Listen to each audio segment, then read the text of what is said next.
They said the moon only chooses the worthy, so why did it burn when she touched him? The first drop of blood hit the marble like a quiet confession, small, almost invisible against the vast expanse of the great hall. Yet Elena Whitmore felt it echo through her entire body, as if the stone itself had spoken back to her, reminding her exactly where she stood, exactly who she was supposed to be, or rather, who she wasn't. Because in a room filled with silk gowns worth more than her family's land and alpha scents thick enough to make the air feel heavy, she was nothing more than a whisper that refused to fade, a mistake that somehow still stood upright under 1,000 judging eyes, and still, she did not bow her head. The torches lining the walls flickered in uneven rhythm, casting shadows that stretched and twisted across polished pillars, and every flicker seemed to highlight another pair of eyes watching her, measuring her, dismissing her before she even moved. Because tonight was the selection, the night every unmated female of rank was presented before the Alpha King, the night destinies were sealed, alliances forged, futures decided in a matter of seconds. And yet from the moment Elena had stepped into the hall, she had known, no, she had felt, that whatever destiny awaited her would not be the kind whispered about in hopeful dreams. Her dress was simple, pale silver that caught the firelight in soft glimmers, not enough to draw admiration, just enough to avoid pity, the fabric brushing lightly against her ankles as she stood at the edge of the assembly, neither fully part of it nor completely excluded, existing in that strange in-between space she had learned to occupy her entire life, where people acknowledged her presence only long enough to decide she did not matter. Don't step forward unless your name is called, her stepmother had told her hours earlier, voice clipped and precise, as if giving instructions to a servant rather than a daughter, and Elena had simply nodded, because there had been no point in arguing, no point in reminding anyone that she understood her place better than they ever would, because she had lived it, breathed it, carried it in the way she held her shoulders straight, even when every instinct told her to disappear. Somewhere to her left, a group of nobles laughed softly, the sound sharp as glass against the otherwise controlled murmur of the crowd. And though she did not turn her head, Elena knew without looking that their laughter was not kind, that it carried the same familiar edge she had heard 100 times before, the same quiet cruelty wrapped in polished voices. Because she was the Omega who didn't smell like anything, the one whose presence did not trigger instinct or recognition, the one the moon had seemingly forgotten, and in a world built on bonds and power and invisible threads that tied souls together, being unmarked meant being unclaimed, and being unclaimed meant being nothing. A name was called, someone else's, and the crowd shifted subtly, attention drawn forward as a young woman stepped into the center, her confidence bright and effortless, her scent already reaching the throne before she did, and Elena watched from the edge, not with envy but with a strange, distant curiosity, as if observing a life she had once considered possible but no longer belonged to. Because she had learned long ago that hope, when held too tightly, had a way of breaking in your hands. The Alpha King remained seated, a still figure at the far end of the hall, his presence alone enough to command silence without a single word, and even from this distance, Elena could feel the weight of it, like standing too close to a storm you knew you could never outrun, his dark coat blending into the shadows behind the throne, his posture relaxed in a way that spoke of absolute control. The kind of control that did not need to be proven because it was simply understood, and when he finally moved, just a slight shift, a tilt of his head, the entire room seemed to hold its breath. One by one, names were called, candidates stepping forward, voices rising and falling in polite exchanges, decisions made with careful deliberation, each choice met with murmurs of approval or subtle disappointment,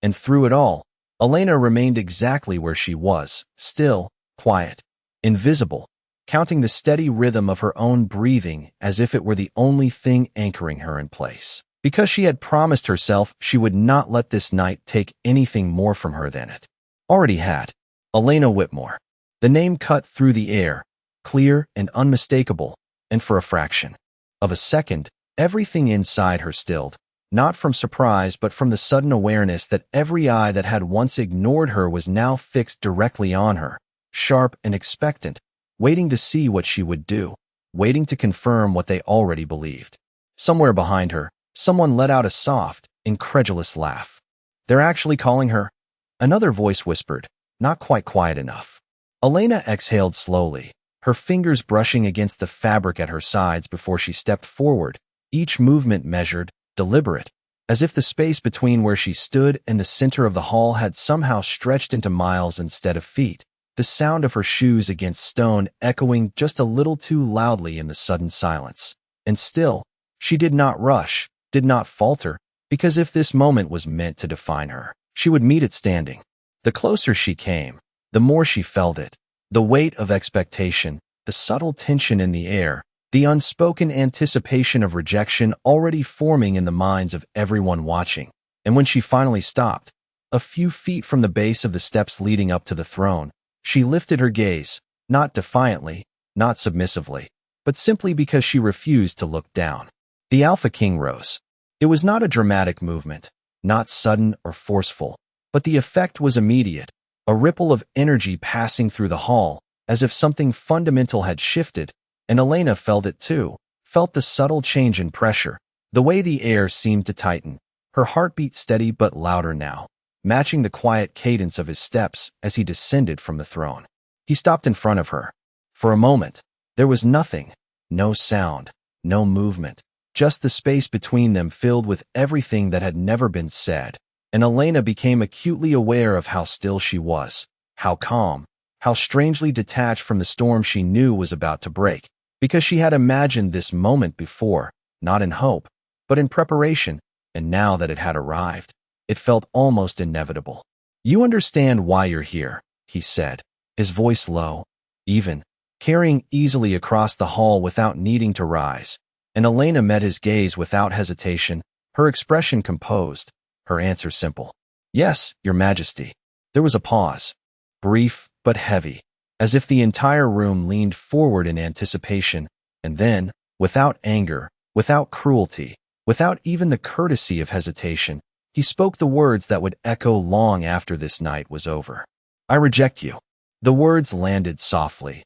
almost gently, but their impact was immediate, a quiet fracture that spread outward through the room, followed by a wave of murmurs that quickly sharpened into something louder, something more pointed, and Elena felt it all, the attention, the judgment, the confirmation of everything they had always believed about her. Yet none of it reached the place they expected it to, because she had already faced this moment 100 times in her mind, had already survived it before it ever happened. She inclined her head slightly, not in submission, but in acknowledgement. "Understood," she said, her voice steady, clear, carrying just as easily as his had, and for a brief, almost imperceptible second, something flickered in his eyes, surprise, perhaps, or something else entirely, but it was gone before it could be named. Around them, the hall began to move again, the tension breaking into quiet conversation, a tension already shifting away, because the moment had passed,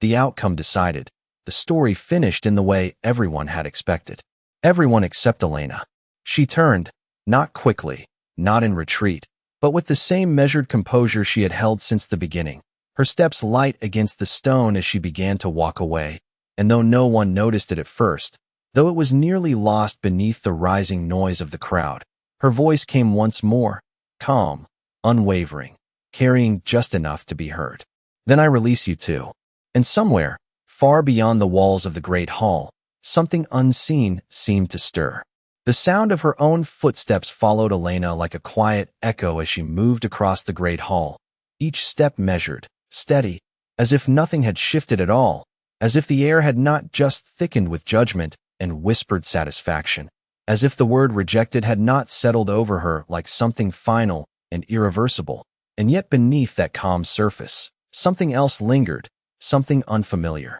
something she could not quite name, because when she had spoken those last words, when she had said "I release you too," she had felt it, not pain, not relief, but a subtle change, like a thread that had once been tied without her knowing had suddenly loosened, leaving behind a space that felt both empty and strangely alive. Behind her, the hall had already begun to return to its rhythm, voices rising again in controlled conversation, silk brushing against marble, the low hum of power resettling into place as if nothing significant had happened, because to them, nothing had. She had been a brief interruption, a moment of mild curiosity, now dismissed, now forgotten, and yet there were still eyes on her. She could feel them, lingering longer than expected, following her path not with interest but with quiet disbelief, as if they had expected something else from her, something smaller, something weaker, something that would have confirmed the story they had already written about who she was supposed to be.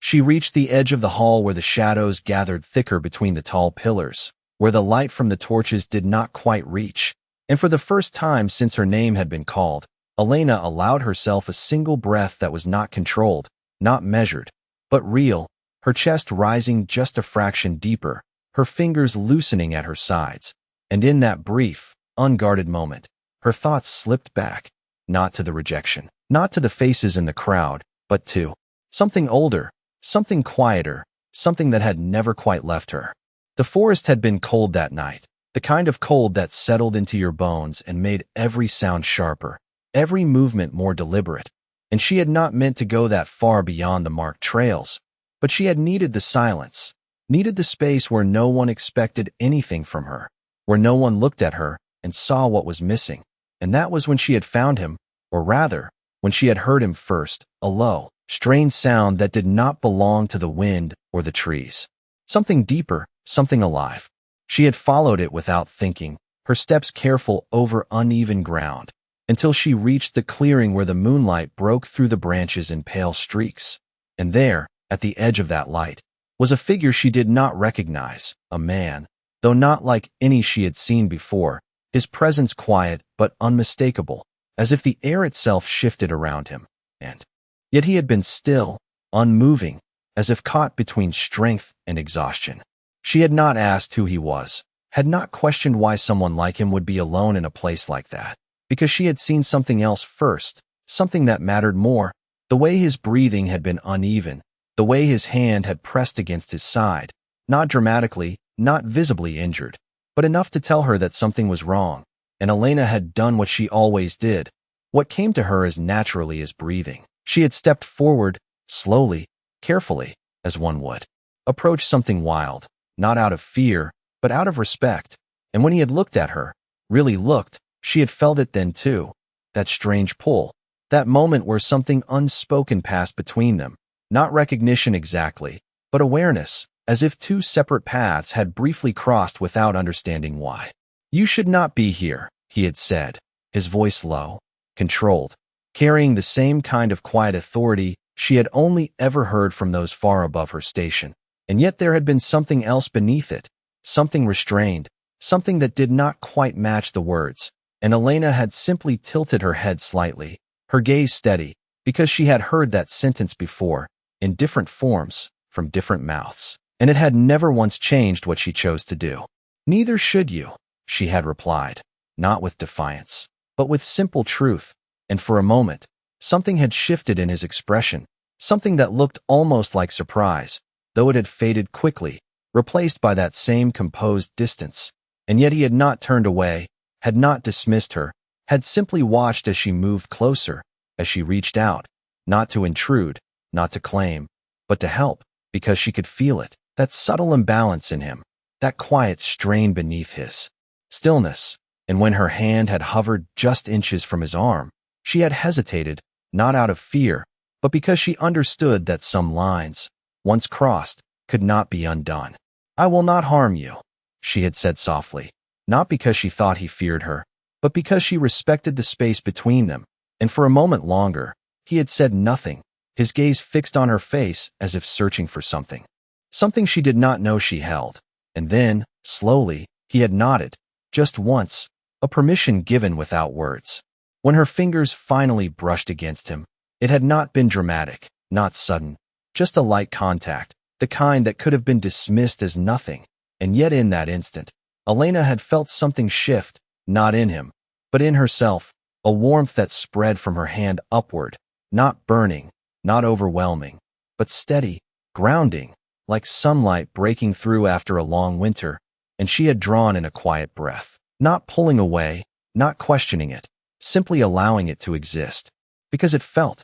right, in a way nothing else ever had. He had stilled beneath her touch, not tense, not resistant, but aware, his gaze sharpening slightly as if he too felt something unexpected, and for a brief moment, neither of them moved, neither of them spoke, the silence between them filled with something neither of them could yet understand. And then, just as quietly as it had begun, it had passed, the warmth fading into something softer, something that lingered only as a memory beneath her skin. "You should go," he had said again. But this time, the words had been different, not a command, not a dismissal, but something closer to concern, and Elena had simply nodded, because she had done what she came to do, because she had no reason to stay, because whatever had passed between them did not belong to her to question, and yet as she turned to leave, she had felt it, that same awareness again, his gaze following her, not with curiosity, not with suspicion, but with something else. Entirely, something she could not name, something she did not try to name, because some moments were not meant to be understood, only remembered. The memory faded as quickly as it had come, replaced once more by the present, by the cool stone beneath her feet, by the distant hum of voices behind her, by the reality of the hall she was now leaving behind. And yet that strange feeling lingered, that subtle shift beneath her skin, that quiet sense that something had changed in a way she could not yet see. And as Elena stepped past the final pillar and into the corridor beyond, away from the eyes, away from the expectations, away from the version of herself they had already dismissed, she did not look back, because for the first time in her life, she did not feel like she was walking away from something lost, but towards something she had not yet been given the chance to understand. The corridor beyond the great hall was quieter, but not silent, because silence did not exist in places built on power.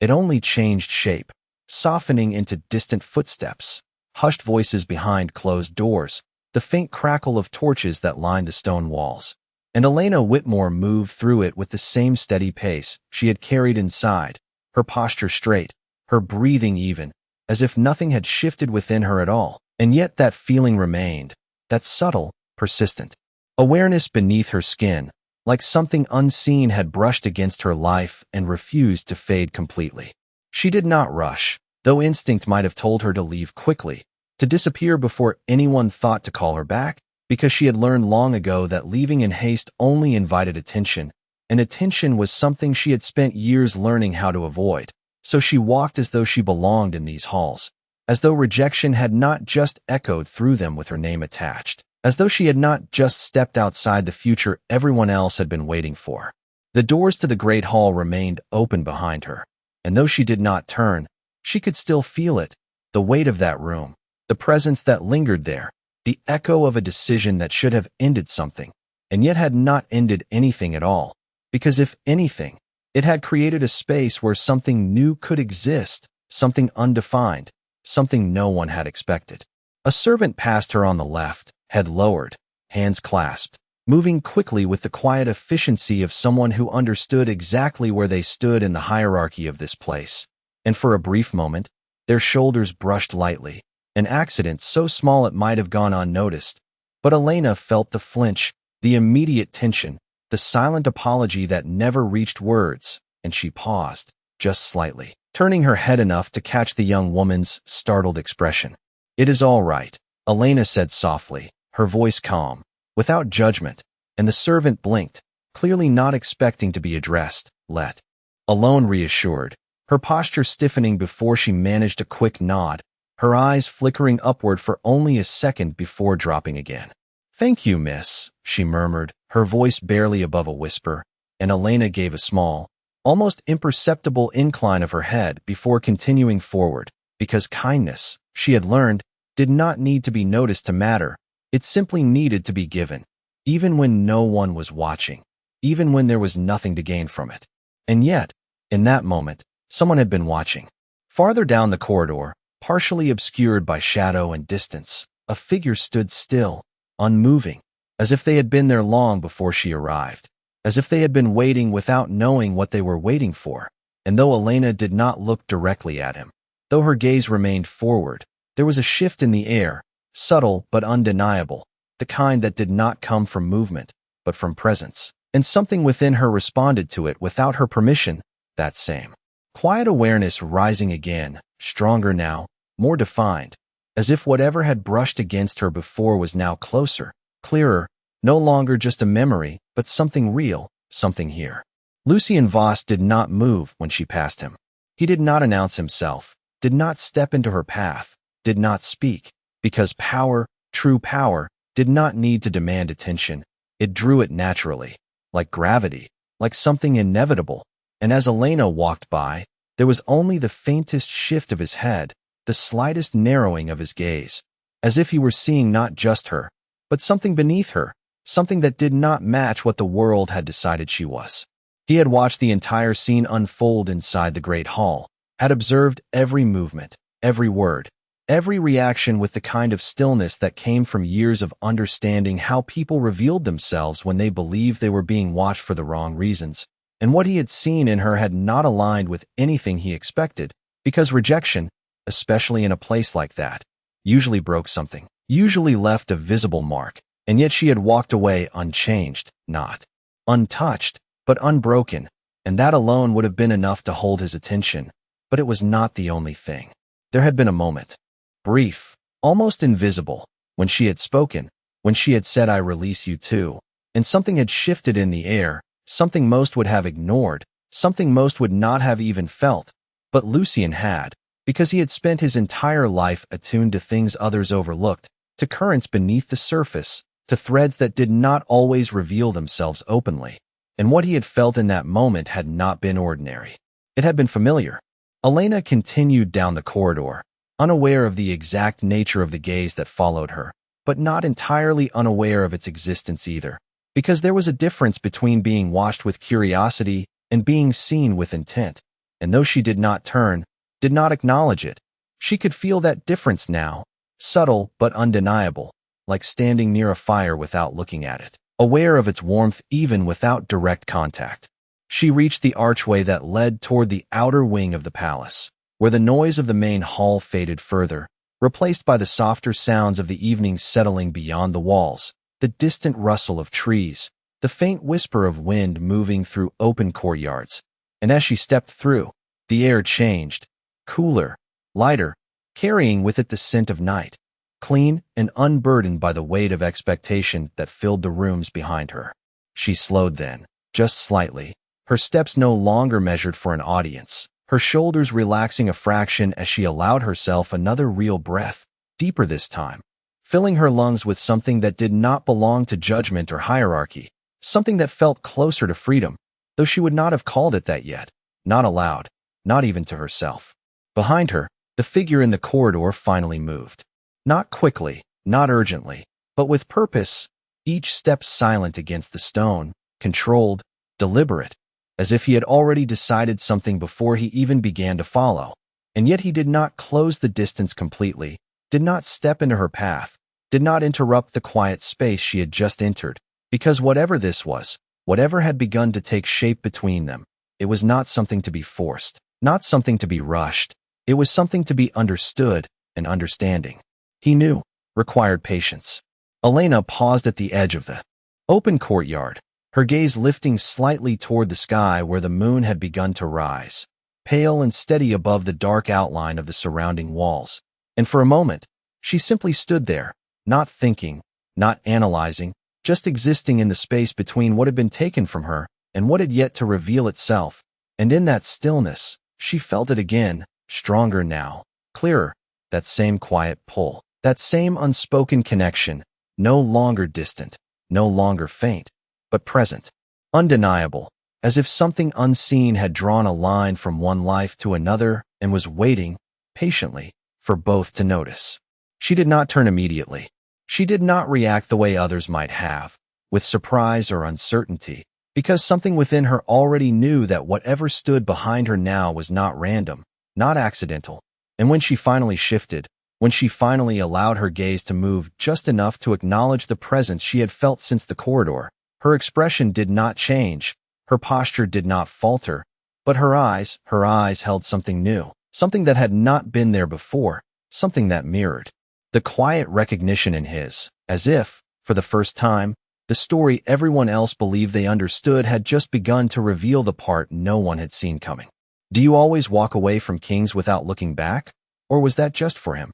The voice reached her before the sound of footsteps ever did, low and steady, carrying through the cool night air with a quiet authority that did not need to be raised to be heard. And Elena Whitmore felt it the same way she had felt his presence before, not as a surprise, not as something sudden, but as something inevitable, something that had already been there long before the moment it chose to reveal itself. She did not turn immediately, did not react the way most would when addressed so directly, because something in his tone had not demanded her attention. It had simply expected it, and expectation, she had learned, was not something she responded to lightly. Instead, she let the silence stretch for just a fraction longer, her gaze still lifted toward the pale curve of the moon above the courtyard, her breath steady, her posture unchanged, as if his presence did not alter the space she occupied. And yet beneath that calm, that same awareness stirred again, stronger now, clearer, no longer just a passing sensation, but something grounded, something that pressed gently against her senses without overwhelming them. When she finally turned, it was not abrupt, not defensive, but measured, deliberate, her eyes finding him with the same quiet steadiness she had carried through the great hall. And for a moment, neither of them spoke, because words, in that space, felt almost unnecessary. Lucien Voss stood a few feet behind her, close enough to be present, far enough to respect the distance she had not yet offered to close, his posture relaxed but intentional, every line of him composed in a way that suggested control without rigidity, strength without display. And when their gazes met, there was no flicker of dismissal, no trace of curiosity that bordered on pity, only a sharp, unwavering focus that felt less like observation and more like recognition. I do not make a habit of staying where I am not wanted, Elena replied at last, her voice even, her tone calm, and there was no bitterness in it, no edge of resentment, just a simple truth stated without apology. And something in Lucien's expression shifted, subtle but unmistakable, as if her answer had confirmed something he had already begun to suspect. And yet, he said, his voice just as steady, just as controlled, you did not look like someone who had lost anything worth staying for. It was not a question, not quite an accusation, but something in between, something that lingered in the space between them as if waiting to see whether she would challenge it or accept it. And Elena held his gaze without flinching, because she had spent too long being underestimated to misunderstand the weight of words spoken like that. Perhaps, she said quietly, because I did not. The answer settled between them, simple, direct, and for a brief moment, the night itself seemed to pause, the faint breeze through the courtyard stilled, the distant sounds from the palace fading into something indistinct, and Lucien studied her then, not openly, not in a way that would have drawn attention, but with the kind of focus that noticed details others ignored, the steadiness of her breathing, the way her shoulders remained relaxed despite the circumstances, the absence of tension. Where it should have been, and something in. That absence spoke louder than any display of emotion ever could. Most would call that pride, he said after a moment, not unkindly, but with a quiet note of observation, and Elena's lips curved just slightly, not quite a smile, not quite anything that could be easily defined, just a brief shift that acknowledged the thought without fully accepting it. Most would be wrong, she replied, and there it was again, that subtle shift, that quiet strength that did not announce itself but refused to be overlooked, and Lucien felt it, recognized it in a way that made something deeper in him respond, something older than logic, something that did not rely on titles or expectations to define its presence. Then what would you call it? He asked, not pressing, not demanding, but genuinely interested in the answer. And Elena considered the question for a moment, not because she did not know, but because she chose her words carefully, the way one does when speaking something that has rarely been understood by others. Clarity, she said finally, her voice soft but certain, and the word lingered in the air,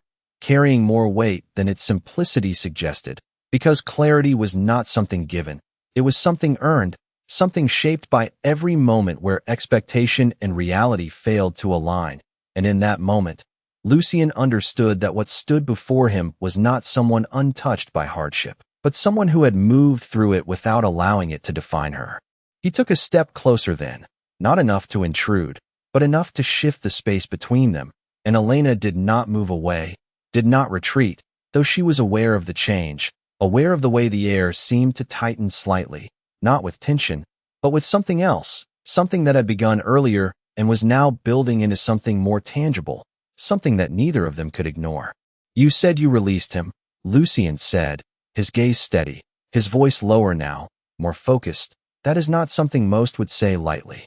Elena's eyes held his, unguarded in a way they had not been before, and for a moment, the memory of that instant returned, not the words themselves, but the feeling behind them, that quiet shift, that unseen thread loosening, and she nodded once, not as confirmation for him, but as acknowledgement for herself. It was not said lightly, she answered, and there was no hesitation in it, no uncertainty, only truth, and Lucien's attention sharpened, because there it was again, that same undercurrent, that same sense that what had happened inside the hall had not been as simple as it appeared, that something had changed in ways no one else had recognized. "Then you felt it too," he said, almost to himself, the words quieter now, carrying a different kind of weight, and Elena's brow shifted just slightly, not confusion, but awareness, as if the pieces of something she had not fully understood were beginning to align. "Felt what?" she asked, her voice still calm,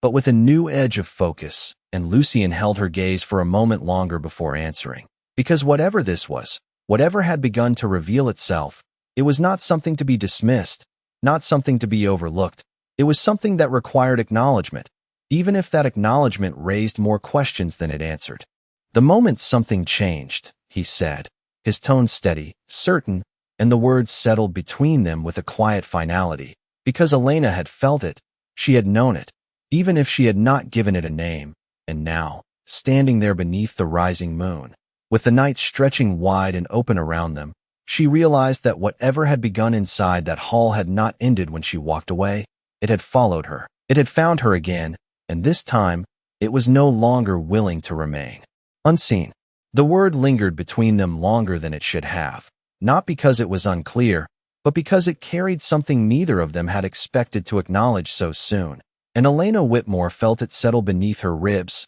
not heavy, not sharp, but present in a way that could not be dismissed, because she had felt it, that shift, that quiet, undeniable change that had occurred the moment she spoke those words in the great hall, and now, standing here beneath the open sky, hearing it spoken, back to her by someone who should not have known, made it real in a way she could no longer ignore. Something did change, she admitted, her voice calm, but softer now, less guarded, as if speaking the truth aloud had altered its weight, and Lucien Voss watched her closely, not with intensity that pressed or demanded, but with a focus that understood the importance of what was being said, because change, especially the kind that could be felt without explanation, was rarely without consequence. "It is not common," he said, his tone measured, thoughtful, "for a bond to respond to words alone."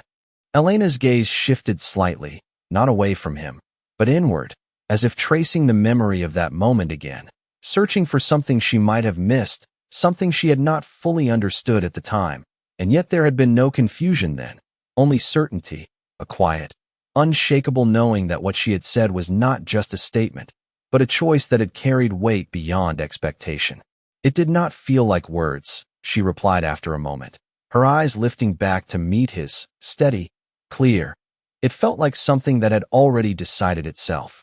The admission hung between them, unembellished, unguarded, and Lucien felt the truth of it settle into place, because he had sensed it too, not in the same way, not from within, but from the outside, the subtle shift in the air, the way something unseen had aligned in response, and that kind of alignment did not happen without reason. "Then it was not a rejection that ended," he said quietly, more to the thought forming in his mind than to her directly. "It was something that was never meant to begin." Elena did not respond immediately, not because she disagreed, but because the idea itself required a moment to settle, to reshape the understanding she had carried into that hall, the expectation she had never fully embraced but had prepared herself for nonetheless. And now, looking back, it felt distant, almost irrelevant, as if the path she had been placed on had never truly belonged to her. "If that is true," she said slowly, her voice thoughtful, "then it means what happened tonight was not a loss."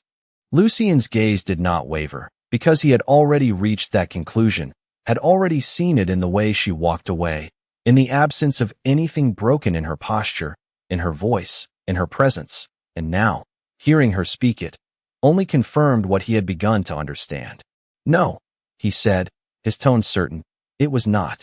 A quiet breeze moved through the courtyard then, stirring the edges of her dress, carrying with it the faint scent of night air and something else, something subtle that Elena had never been able to define, because it had never been there before, and yet now, standing this close to him, she could feel it, not as a scent in the way others described, but as a presence, something that brushed lightly against her senses without overwhelming them, something that felt both unfamiliar and known. She shifted slightly, not stepping back, not closing the distance, but adjusting in a way that acknowledged the change, and Lucien noticed, not the movement itself, but what it represented, the awareness behind it, the recognition of something that did not fit into the patterns she had known. "You feel it now," he said, not as a question, but as a quiet observation, and Elena did not deny it, did not deflect or dismiss it the way she might have before, because there was no point in pretending something was not there when it clearly was. "It is different," she admitted, her voice low, thoughtful, "not like anything I have felt before." Lucien's expression remained composed, but there was a shift beneath it, something that suggested confirmation rather than surprise, because what she was describing aligned with what he had begun to suspect, something rare, something that did not follow the usual rules, something that did not announce itself in ways others would immediately recognize. "It would be," he said, his gaze steady, "because whatever this is, it did not begin tonight." The words settled into her awareness with quiet precision, not overwhelming, not confusing, but aligning with something she had already felt, something she had experienced before without fully understanding it, and without thinking, without consciously choosing to do so. Her mind returned to that night in the forest, to the moment her hand had touched his, to the warmth that had spread through her, to the silence that had followed, filled with something neither of them had spoken. Her eyes sharpened slightly as she looked at him, not with uncertainty, but with recognition that had not been fully realized until now. "You were there," she said, the realization not sudden, but unfolding, each piece falling into place with quiet certainty, and Lucien did not look away, did not deny it, because there was no reason to. "Yes," he answered simply, and the truth of it settled between them without resistance. Elena exhaled slowly, not in shock, not in disbelief, but in understanding, because the moment she had not been able to define now had context, now had meaning, and the connection she had felt then, the one she had carried without explanation, was no longer something she needed to question. "That is why it felt familiar," she said softly, more to herself than to him, and Lucien inclined his head slightly, acknowledging the conclusion she had reached without needing to guide her there. "Some things," he said quietly, "are recognized long before they are understood." The courtyard fell into a deeper stillness then, not empty, but full in a different way, as if the space between them had shifted from uncertainty into something more defined, something that did not need to be rushed or forced, something that existed simply because it did, and Elena felt it, not as something that demanded action, but as something that asked for awareness, for presence, for time. She looked at him again, really looked this time, not just at the figure before her, not just at the presence he carried, but at the person beneath it, the one she had encountered before without knowing who he was. And there was no fear in her gaze, no hesitation, only a quiet, steady acceptance of what stood in front of her. "Then what happens now?" she asked, not because she needed an answer immediately, but because the question itself felt like the next natural step, and Lucien did not respond right away, because the truth was not something that could be simplified into a single sentence, not something that could be decided in an instant,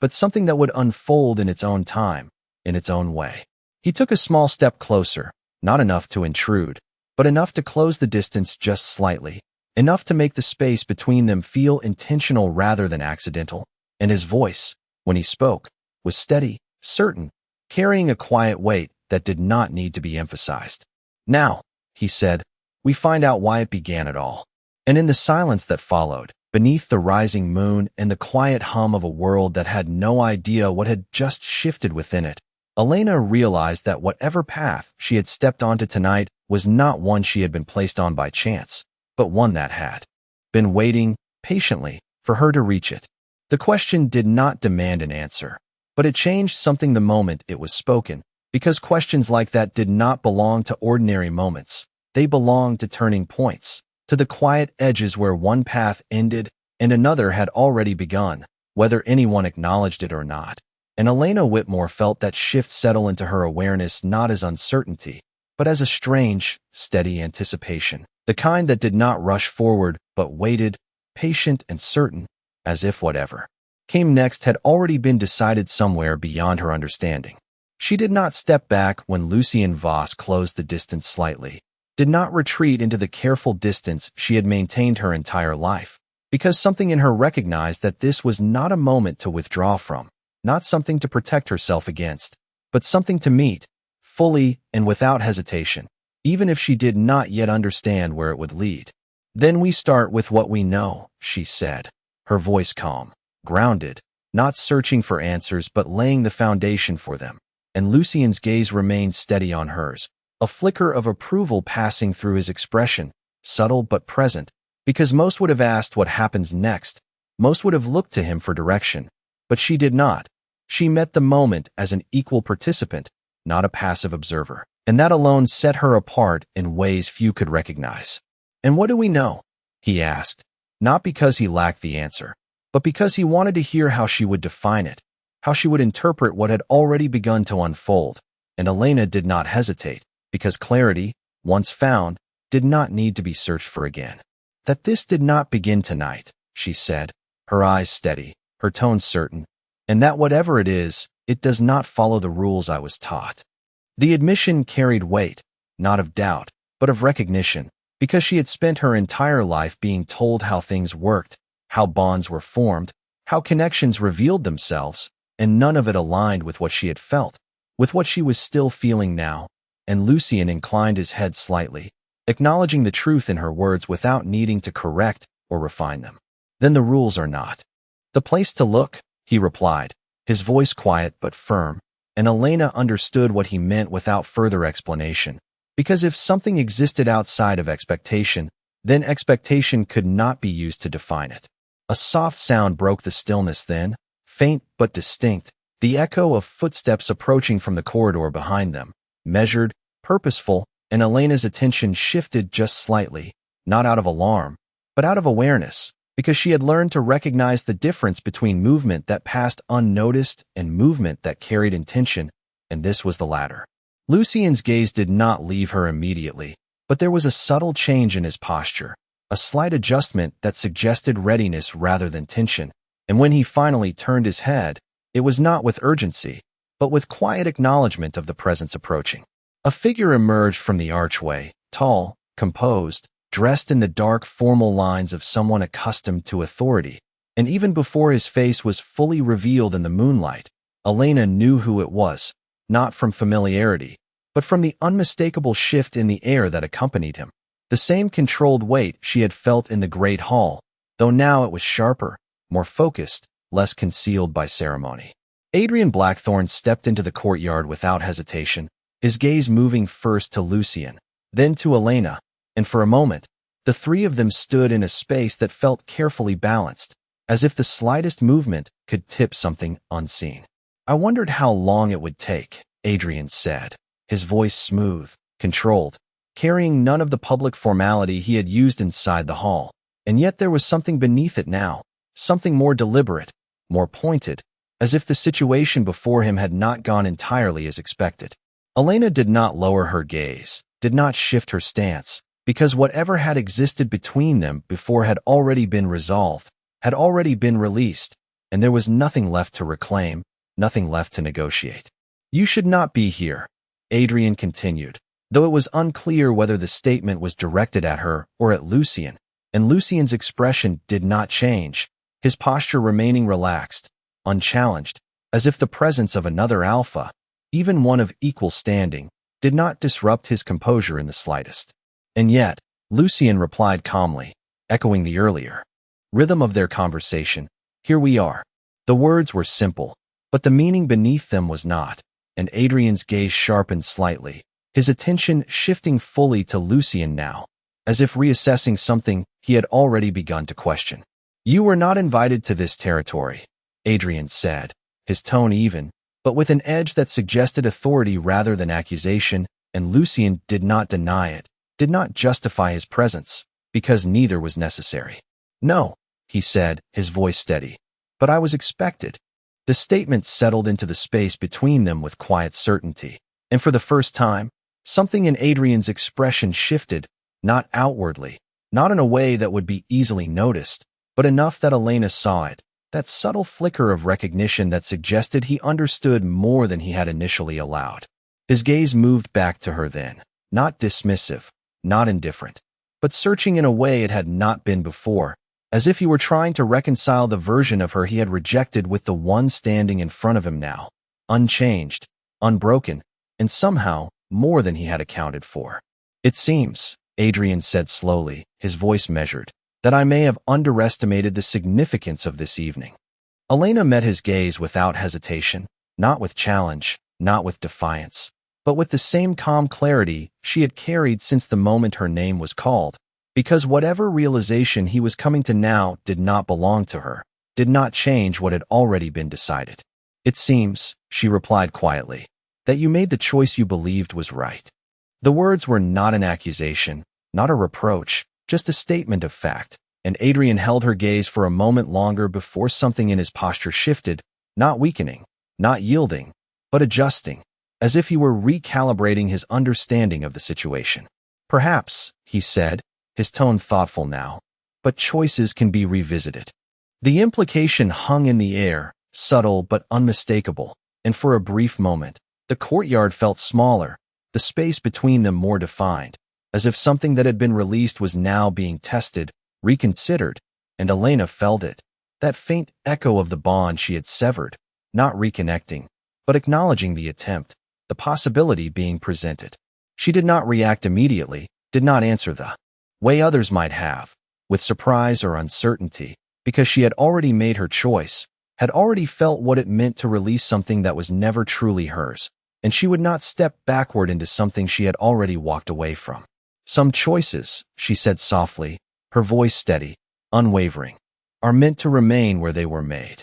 The response was quiet, but final, and Lucien's gaze remained on her, not intervening, not speaking for her, because he did not need to, because she had already claimed her own voice in this moment, had already defined her own position, and Adrian understood that, even if he did not fully accept it yet. The silence that followed was not empty, but full of everything that had just been said, everything that had just been decided, and as the night stretched on around them, beneath the steady light of the moon, it became clear that whatever had begun in the great hall had not only shifted one path, but had begun to unravel others as well, paths that would not easily be returned to once they had been left behind. The silence that followed her words did not feel fragile, it felt deliberate, as if the air itself had chosen to hold still and listen, because what had just been said was not loud, not forceful, but it carried a weight that did not need volume to be understood, and Elena Whitmore remained exactly where she stood, her posture unchanged, her gaze steady, because she had already stepped beyond the moment where hesitation could exist, and there was no part of her that wished to return to it. Adrian Blackthorne did not respond immediately, and for a brief moment, the quiet stretched long enough to reveal something beneath his composed exterior, not uncertainty, not regret, but calculation, the kind that came from someone unaccustomed to having their decisions remain final without question, and yet he did not push forward, did not attempt to reclaim authority through force of presence or position, because even he could sense that this was not a moment that would bend under pressure. You speak as though the path ahead is already decided, Adrian said at last, his voice measured, controlled, but carrying a subtle edge that had not been there before, not sharp enough to challenge, but enough to test, and Elena's expression did not shift, because she understood the nature of the statement, understood that it was not about the path itself, but about whether she believed she had the right to choose it. No, she replied calmly. I speak as someone who knows when a path no longer belongs to her. The answer settled cleanly, without hesitation, and Lucien Voss, standing just beside her, did not intervene, did not reinforce her words, because he did not need to, because what she said carried its own authority, its own clarity, and that was something far more difficult to challenge than any declaration made in his defense. Adrian's gaze flickered between them then, not quickly, not obviously, but enough to acknowledge the dynamic that had formed, the quiet alignment that existed without being declared, and something in his posture shifted again, not in retreat, not in concession, but in understanding, because what stood before him was no longer the situation he had dismissed in the Great Hall. It was something more complex, something that required more than a simple reversal to alter. Then tell me, Adrian said, his tone lowering slightly, becoming more deliberate, what you believe this path is. It was not a demand, not a command, but a question that carried expectation, not of obedience, but of honesty, and Elena considered it for only a moment, not because she did not know the answer, but because she understood the importance of how it was spoken. It is not defined yet, she said, her voice steady, but I know it does not lead back to what has already been released. There was no defiance in her tone, no need to challenge him directly, because the truth itself was enough, and Adrian absorbed it without interruption, his gaze holding hers for a moment longer before shifting slightly, not away, but deeper, as if looking for something beyond the words themselves. And you are certain, he said quietly, that what you felt was not a mistake. The question lingered differently than the others, not as a test, but as something closer to a genuine inquiry, and Elena felt it, that subtle shift in intention, that moment where the weight of what had occurred was being reconsidered not as a misstep, but as something potentially significant, and she did not hesitate, because uncertainty was not what she carried now. I am certain, she answered, and there was nothing in her voice that wavered, nothing that suggested doubt, only the same clarity she had spoken of before, and that clarity seemed to settle into the space between them with a quiet finality. Lucien's gaze moved briefly toward Adrian then, not challenging, not confrontational, but aware, as if acknowledging the shift in the conversation, the subtle movement from dismissal to recognition, and when he spoke, his voice carried the same calm authority it always had, but now it held something more defined. Certainty, he said, is not something easily claimed without reason. Adrian's attention shifted to him fully, the two alpha kings facing each other not as rivals in conflict, but as equals in awareness, each understanding that what had unfolded here was no longer confined to personal choice. It had implications that extended beyond the three of them, beyond the courtyard, beyond the night itself. Then perhaps, Adrian replied, his tone thoughtful, there is more to this than either of us initially understood. The acknowledgement was subtle, but significant, because it marked the moment where the situation was no longer being viewed as an isolated event, but as part of something larger, something that required attention, and Elena felt it, that shift from personal to something broader, something that carried weight not just for her, but for the world they all existed within. A faint sound echoed from the distant halls behind them, the low murmur of voices growing slightly louder, as if word of the evening's events was beginning to spread beyond the great hall, moving through corridors and chambers, carried by those who had witnessed it and those who had only heard fragments, and Elena knew what that meant, knew that this moment, this quiet exchange beneath the moon, would not remain private for long, because nothing involving power ever did. It will not stay contained, she said quietly, not as a warning, but as an observation, her gaze shifting briefly toward the distant corridors before returning to the two men before her, and neither of them disagreed, because they both understood the nature of influence, the way information moved through places like this, the way it shaped perception long before truth had a chance to be fully understood.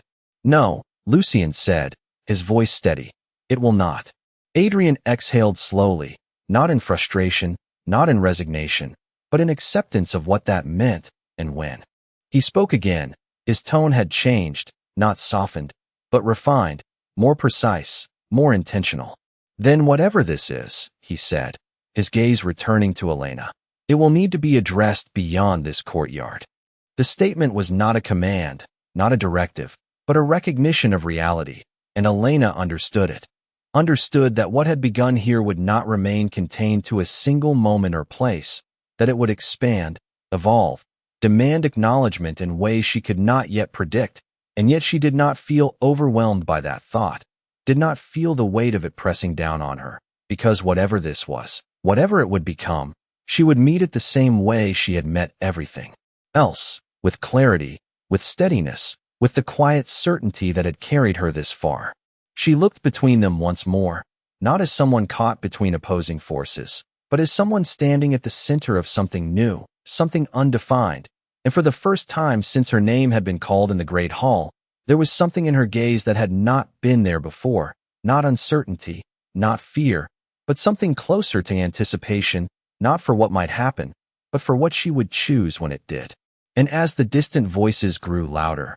as the world beyond the courtyard began to stir with the first whispers of what had taken place, it became clear that this was no longer just a moment of change. It was the beginning of something that would not remain hidden, something that would demand to be seen, to be understood, to be acknowledged, whether they were ready for it or not. The shift did not announce itself with noise or movement, but Elena Whitmore felt it the same way she had felt everything else that mattered that night, quietly, unmistakably, like a current beneath still water that changed direction without disturbing the surface. And as the distant murmur from the palace corridors grew louder, she understood that whatever had begun here was no longer contained within the choices of a single moment. It was expanding, taking shape in ways that would soon reach far beyond the three of them standing beneath the open sky. Adrian Blackthorne was the first to move, not stepping away, not retreating, but adjusting his stance slightly, as if aligning himself with a new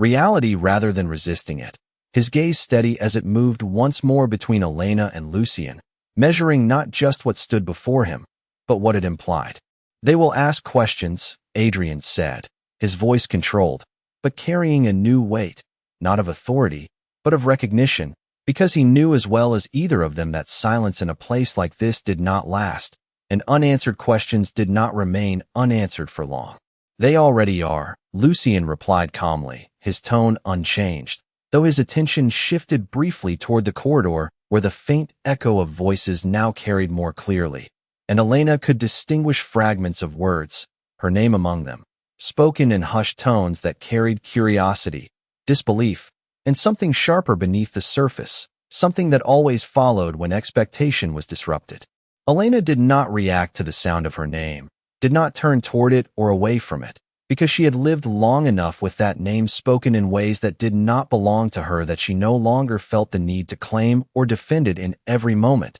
And yet now, standing here, she understood that it would begin to carry something new, something she had not chosen, but would have to define. "Then let them ask," she said quietly, her voice steady, and both men looked at her then, not because of the words themselves, but because of the way she said them, without hesitation, without concern for how those questions might be framed or answered, and Lucian's gaze held a brief flicker of approval, while Adrian's expression remained more guarded, more analytical, as if trying to determine whether her calm was confidence or something else entirely. "You do not seem concerned," Adrian observed, not critically, but with a level of curiosity that had not been present before, and Elena met his gaze without pause, because concern, she had learned, was not always useful, especially when it came to things that could not be controlled. "Concern does not change what is true," she replied, her tone even, and Adrian absorbed that, the words settling into his understanding with a quiet finality,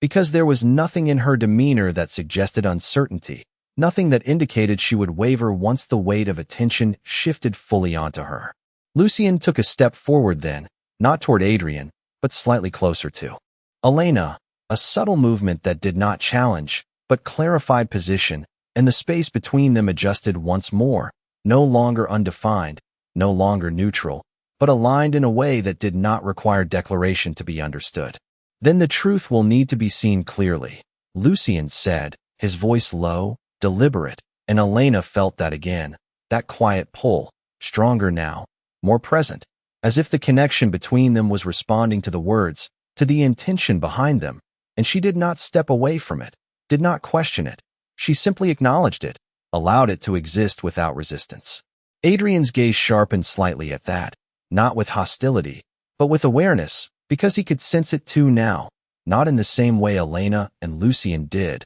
but enough to recognize that something beyond the ordinary had taken root, something that could not be dismissed as coincidence or misinterpretation. "If this is what I believe it is," Adrian said slowly, his voice thoughtful, "then it will not be enough for it to be understood here."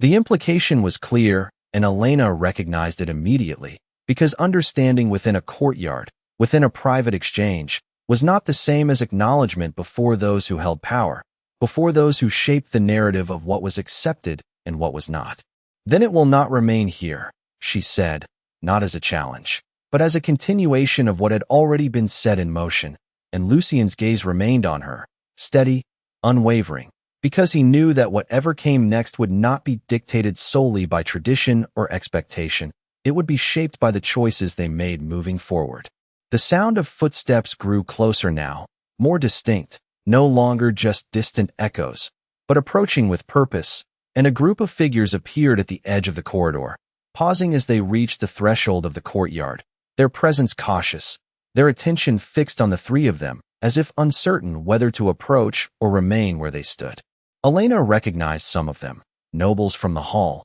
advisors, those who carried influence not through physical power, but through words and perception, and she could see it in their expressions, the questions forming, the assumptions already beginning to take shape, the careful balance between curiosity and restraint as they waited for some indication of how this moment would be defined. Adrian turned slightly toward them, not fully, not abandoning the space he occupied with Elena and Lucian, but acknowledging their presence with the same controlled authority he had always carried, and when he spoke, his voice carried just enough to reach them without needing to rise. "This is not the place," he said, his tone even, but firm, and the figures hesitated, exchanging brief glances before inclining their heads slightly, accepting the unspoken instruction without argument, though their attention lingered, their curiosity far from satisfied. Elena watched this unfold without speaking, without shifting, because she understood what it meant,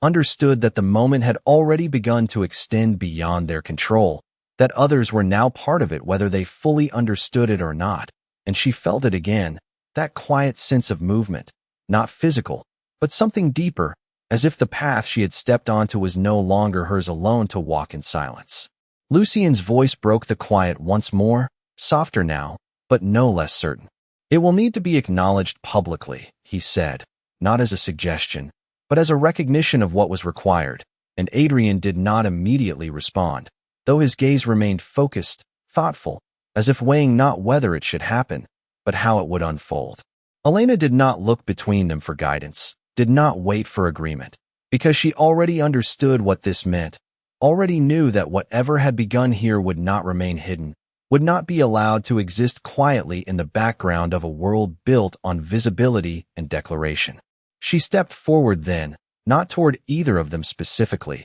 but into the space that connected them all, her movement calm, deliberate, and when she spoke, her voice carried the same steady clarity it had from the beginning, unchanged by the presence of others, unchanged by the weight of what was to come. "Then it will be acknowledged," she said, and the words did not sound like a decision made in the moment, but like something that had already been accepted, something that had been waiting for the right time to be spoken aloud. The courtyard fell still again, not because there was nothing left to say, but because everything that needed to be said had already been set into motion, and as the figures at the edge of the corridor watched, as the night carried the first true whispers of what had occurred beyond the walls of the great hall, it became clear that this was no longer just a question of what had happened, but of what would be seen, what would be recognized, and what could no longer be ignored. The moment the decision left her lips, the air seemed to settle into something heavier, not oppressive, but undeniable, as if the world itself had taken note,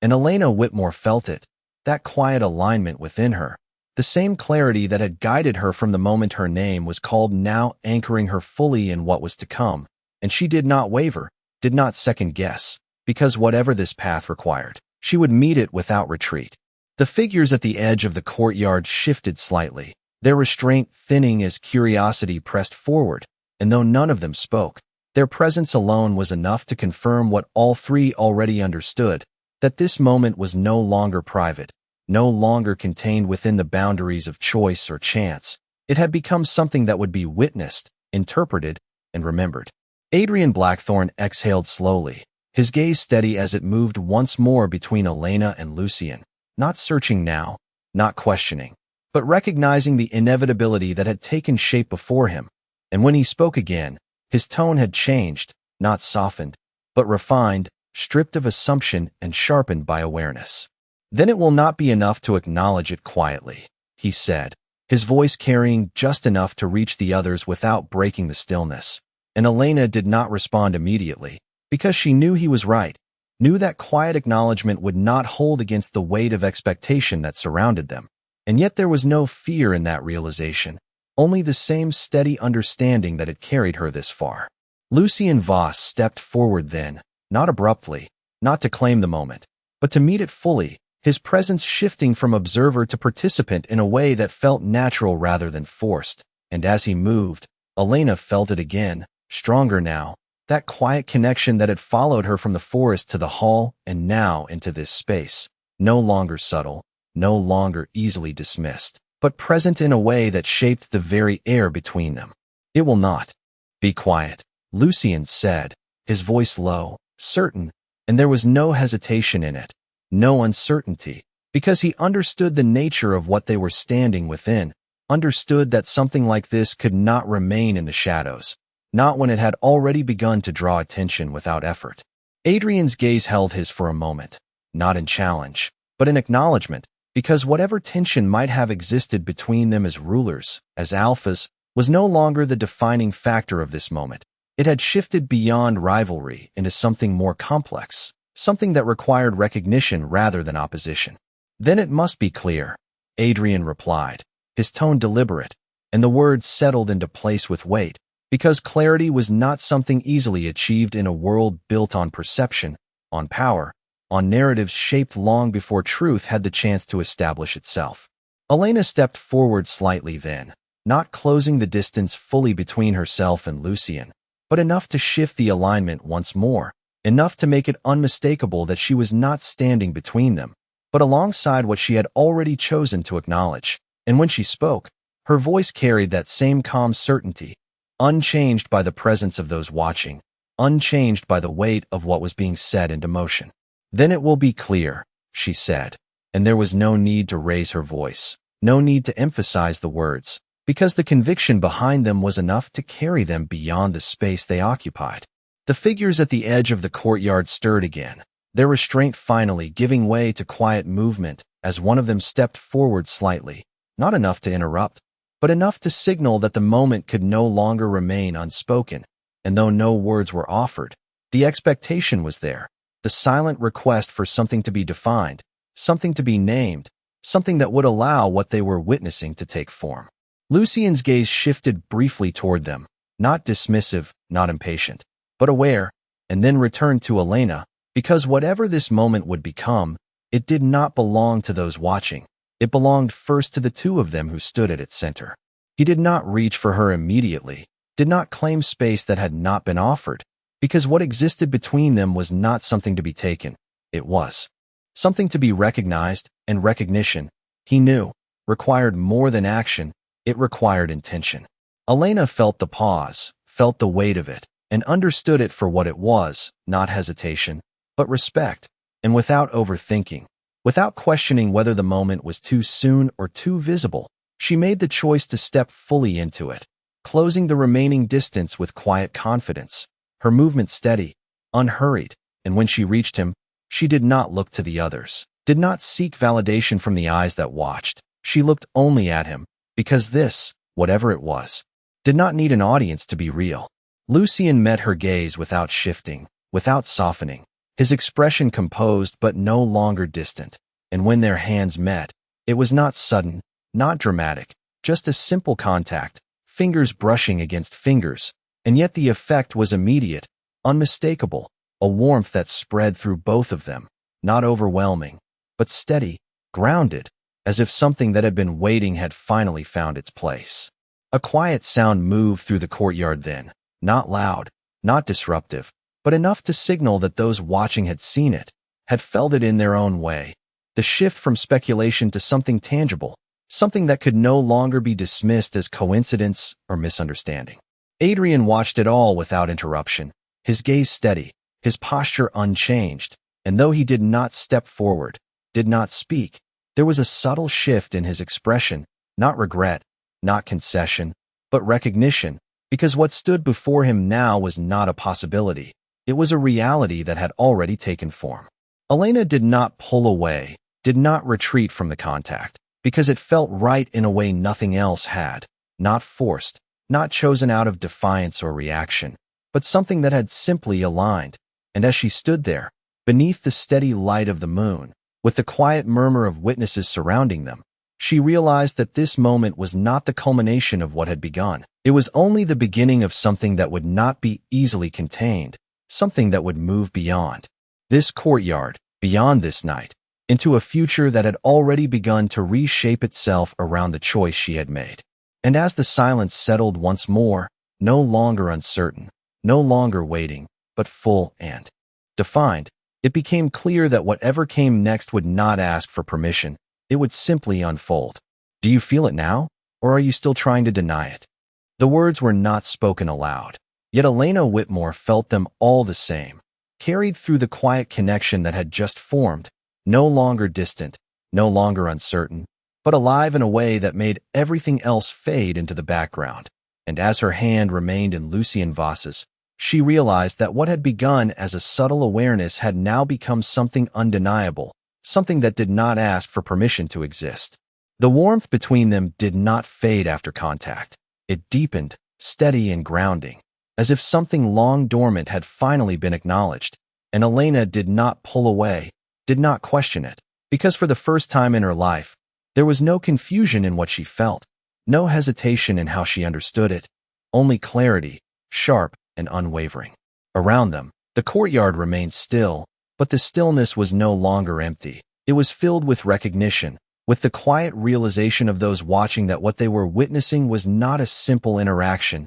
not a passing moment, but something that carried weight far beyond what could be easily explained. And though no one spoke, their presence alone confirmed it, the shift from curiosity to awareness now fully realized. Adrian Blackthorne stood a few steps away, his gaze fixed on the point where their hands met, not with disbelief, not with denial, but with a level of focus that suggested he was seeing something he had not anticipated, something that did not align with the outcome he had declared only moments before. And for the first time, there was a pause in his certainty, not visible in posture or tone, but present in the way his attention did not waver, as if recalculating something that no longer followed the path he had expected. Lucien did not look at him immediately, did not break the connection to address the other alpha, because what mattered in this moment was not acknowledgement from the outside. It was the confirmation within, and when he finally spoke, his voice carried that same quiet authority, but now it was anchored in something deeper, something that no longer needed to remain implied. It is not a coincidence, he said, his gaze still on Elena, his tone steady, and though the words were simple, they carried a weight that settled into the space around them with unmistakable certainty. Elena felt it resonate, not because she needed him to say it, but because hearing it spoken aloud aligned with everything she had already begun to understand, everything she had felt from the moment their paths crossed without explanation. No, she replied softly, her voice steady. It is not. Adrian's gaze lifted slightly then, moving from their hands to their faces, and something in his expression shifted again, not outwardly, not enough for those watching to fully recognize, but enough for Elena to see it. That subtle moment where understanding replaced assumption, where the situation before him was no longer something to dismiss or control, but something that required acceptance, whether he agreed with it or not. Then it is exactly what I feared,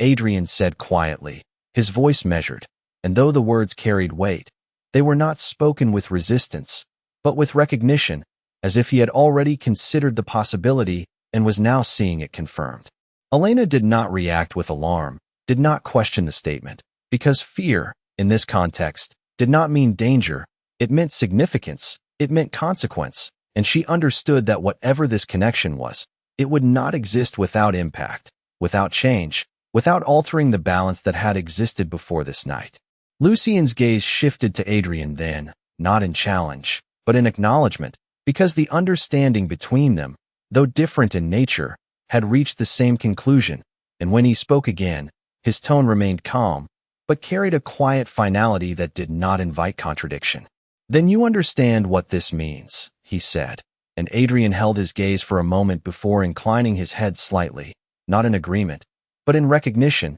because denial was no longer an option, not when the evidence stood directly before him. "It means," Adrian replied slowly, "that what was meant to bind has revealed itself elsewhere." The words settled into the courtyard with a quiet clarity, and Elena felt them, not as something imposed upon her, but as something that aligned with the truth she had already accepted, because whatever bond had been expected within the great hall had never truly belonged to her, and what had emerged instead was something entirely different, something that could not be redirected or replaced by will alone. The figures watching from the edge of the courtyard shifted again, their restraint thinning further as the meaning of the exchange began to take shape in their understanding. And though no one stepped forward, no one interrupted, their presence was no longer passive. It was engaged, aware, witnessing something that would not remain confined to this moment. Elena drew in a slow breath, not because she needed to steady herself,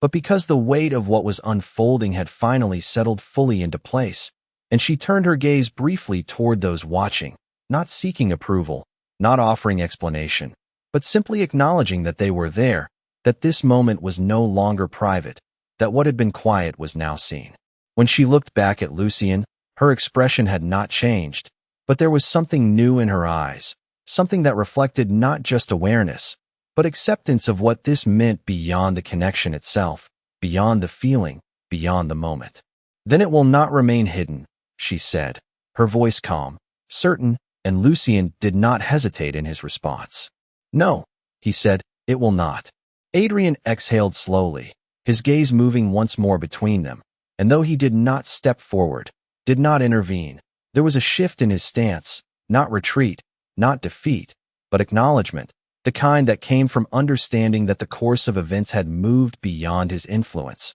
beyond his initial decision, and when he spoke again, his tone carried a quiet authority, not to control the moment, but to define what would come next. "Then it will need to be declared," he said, and the words landed with weight, because declaration was not simply acknowledgement, it was recognition before all who mattered. It was the point where something ceased to be questioned and began to be accepted as truth. Elena felt the significance of it, not as pressure, but as inevitability, because whatever this was, whatever it had become, it was not something that could exist quietly in the background. It demanded to be seen, to be known, and she did not shrink from that realization, did not step back from it. She met it the same way she had met everything else, with clarity, with steadiness, with the quiet certainty that had guided her from the beginning. And as the night deepened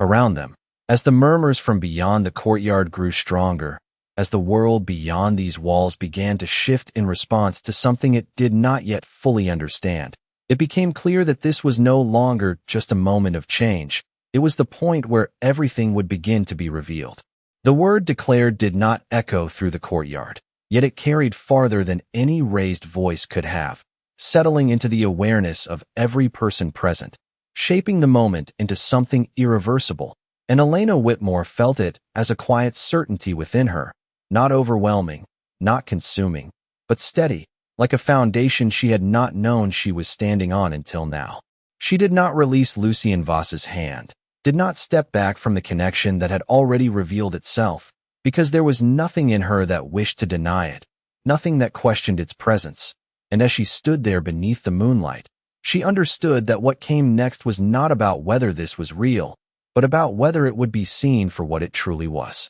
The figures at the edge of the courtyard no longer pretended restraint, their attention fully engaged now, their posture shifting from cautious observation to quiet anticipation, because they understood the significance of what had just been spoken, and though none of them moved forward without invitation, their presence pressed closer, their silence no longer passive but expectant. Adrian Blackthorne remained where he stood, his composure intact, his authority unchanged, and yet there was something different in the way he held himself now, something that suggested he was no longer the one directing the outcome of this moment, but witnessing it unfold beyond his control. And when his gaze met Elena's again, it carried not dismissal, not regret, but a clear acknowledgement of the choice that had been made, not by him, but by her. Then it should be done properly, Adrian said at last, his voice steady, carrying the weight of tradition and expectation, because in a world governed by structure,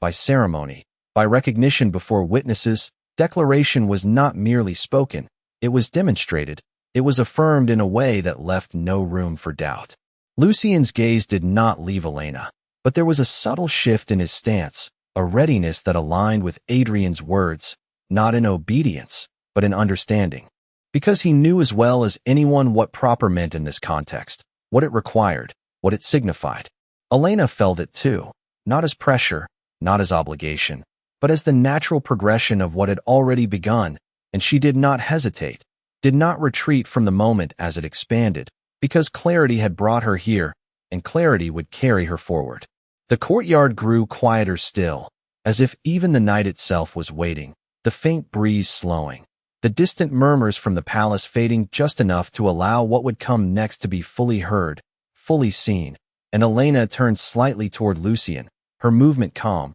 deliberate, her gaze lifting to meet his without uncertainty. There was no question in her eyes, no hesitation, only the same steady understanding that had guided her from the beginning, and Lucien met it with equal certainty, because whatever this was, whatever it had revealed itself to be, it was not something either of them needed to be convinced of, it was something they recognized instinctively, something that did not require permission to exist. He stepped forward then, closing the final distance between them, not with force, not with urgency, but with intention, and as he did, the connection between them seemed to deepen, not in intensity, but in clarity, like something coming fully into focus after being seen only in fragments. His hand shifted slightly, not tightening, not claiming, but aligning with hers in a way that felt natural, unforced, and when he spoke, his voice carried that same quiet authority, but now it held something more personal, something that belonged not to his title, but to the moment itself. Elena Whitmore, he said, her name spoken not as it had been in the great hall, not as a call, not as a judgment, but as recognition, as something seen, and the sound of it settled differently now, no longer carrying the weight of expectation, but something else entirely. Elena did not look away, did not lower her gaze, because she understood what this was, understood the significance of it, and when she answered, her voice was just as steady, just as certain. Lucien Voss. The exchange was simple, but it carried meaning, a mutual acknowledgement that went beyond titles, beyond roles, into something more fundamental, something that could not be undone once it had been spoken. The figures watching leaned in slightly, not physically, but in attention, their awareness sharpened, because they understood what this was leading to, understood the shape of the moment before it fully formed, and Adrian watched as well, his gaze unwavering, because though this was no longer his decision, it was still something he would witness, something he would recognize as truth once it was made visible. Lucien lifted his free hand slightly, not to command, not to control, but to mark the moment, to give it the weight it required, and when he spoke again, his voice carried just enough to reach every corner of the courtyard without breaking the stillness that had settled over it. Before those who stand witness, he said, his tone measured, deliberate, I recognize what has been revealed.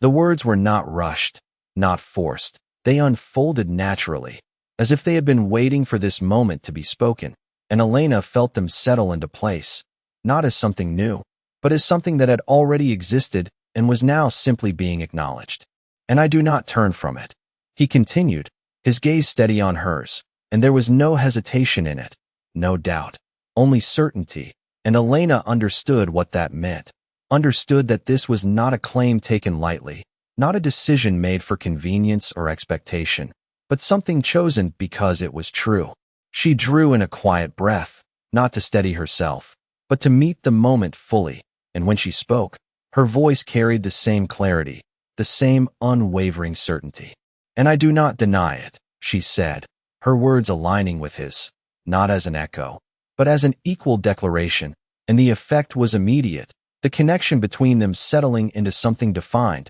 something that no longer needed to be questioned or interpreted. A quiet ripple moved through the courtyard then, not loud, not disruptive, but enough to signal that those watching had understood, had recognized what had just taken place. And though no one spoke, the acknowledgement was there, in the way they held themselves, in the way their attention did not waver, because they knew that what they had witnessed was not ordinary. It was not something that happened within the boundaries of expectation. It was something that had reshaped them entirely. Adrian's gaze remained steady, his posture unchanged, and though he did not step forward, did not interrupt, there was no mistaking the shift in his understanding, the quiet acceptance of what had been declared, because it was no longer something that could be altered by choice or reconsideration. It was something that had been made visible, something that now existed beyond the control of any one person. Elena stood there, her hand still in Lucien's, her gaze steady, her presence unchanged,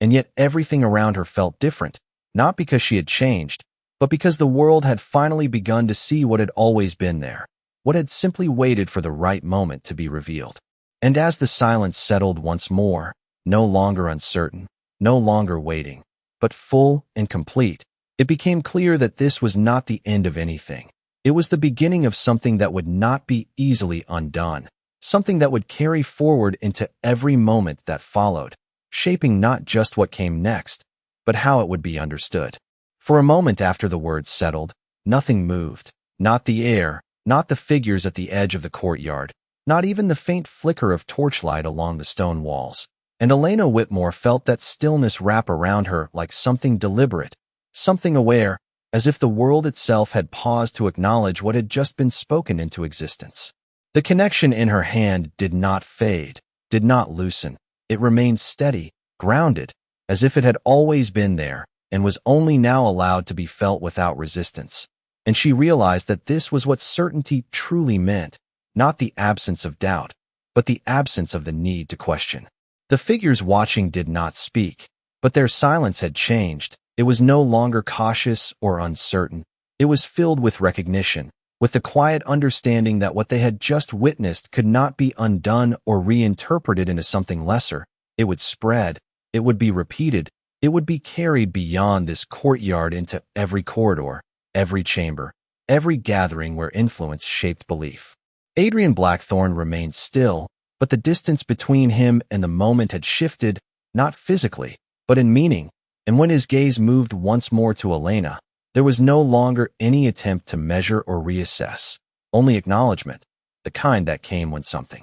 had already moved beyond the reach of revision. "Then it is done," Adrian said quietly, his voice steady, not carrying defeat, but closure, and the words did not challenge what had happened, they confirmed it, sealing the moment in a way that could not be undone by reconsideration. Elena met his gaze without hesitation, not with triumph, not with defiance, but with the same calm clarity that had carried her through every step of this night, because there was nothing to prove, nothing to claim, only something to accept. "It is," she replied, her voice soft but unwavering, and the exchange between them felt different now, no longer defined by what had been rejected, but by what had been understood. Lucien Voss did not release her hand, but his attention shifted slightly, his awareness expanding beyond the connection to the space around them, to the witnesses, to the consequences already beginning to take shape. And when he spoke, his tone carried that same quiet authority,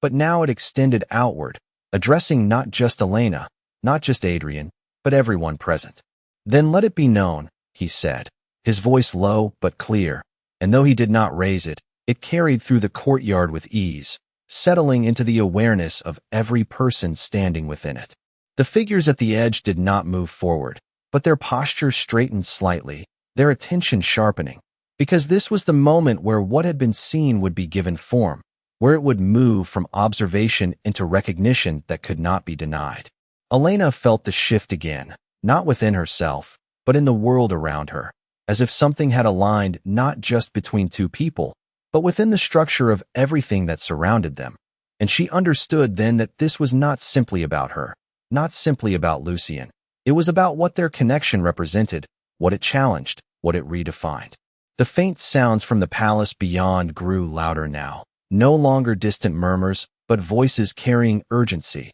curiosity, the first signs of a narrative forming before the truth had even fully reached them. And Elena knew that by the time the night ended, this moment would already exist in a dozen different versions, some accurate, some distorted, some shaped by those who feared what it meant. But none of that changed what was real. Lucian stepped slightly forward, guiding the space rather than controlling it, his presence steady, unwavering, and when he spoke again, his words carried not just recognition, but declaration, not for himself alone, but for what had already been revealed. What was hidden is no longer unseen, he said, his tone deliberate, and the words moved through the courtyard with a quiet force that did not need volume to be felt. Elena felt them resonate within her, not as something imposed, but as something that aligned with everything she had already accepted, and she did not hesitate when she answered, her voice steady, her gaze clear. "And what is seen cannot be undone,"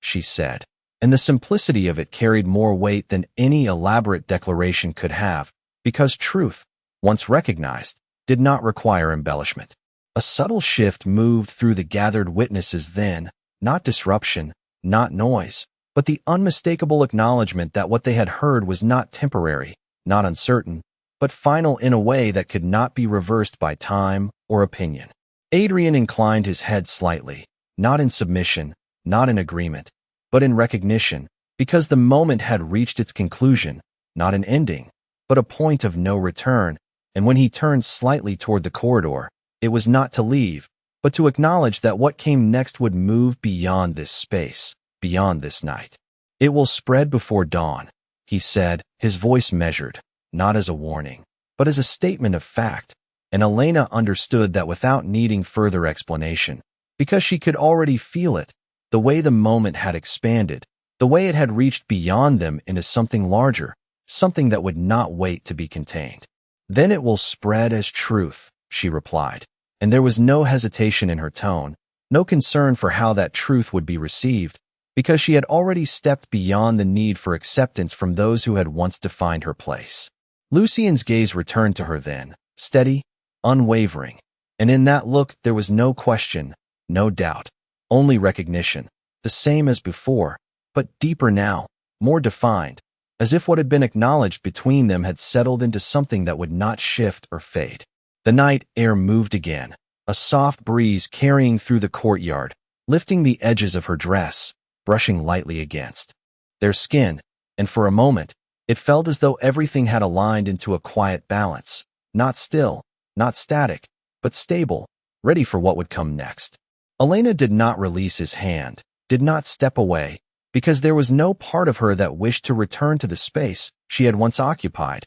no part of her that belonged to the version of herself that had stood at the edge of the great hall waiting to be chosen. She had not been chosen. She had been revealed. And as the voices beyond the courtyard grew louder, as footsteps approached with urgency, as the world outside began to close in on the truth that had already taken shape within this space, Elena Whitmore stood exactly where she was meant to be, not at the edge of anything, not waiting, not unseen, but at the center of something that would not be ignored, something that had already begun to change everything it touched. The first voice broke through the courtyard before the footsteps reached it, sharp with urgency but restrained by protocol, and Elena Whitmore did not turn immediately, because she already knew what it meant. The moment had outgrown its silence. It had crossed into the world beyond, and now the world was coming to meet it. The figures at the corridor parted instinctively as a small group entered, advisors, elders, those whose authority did not rely on volume but on presence,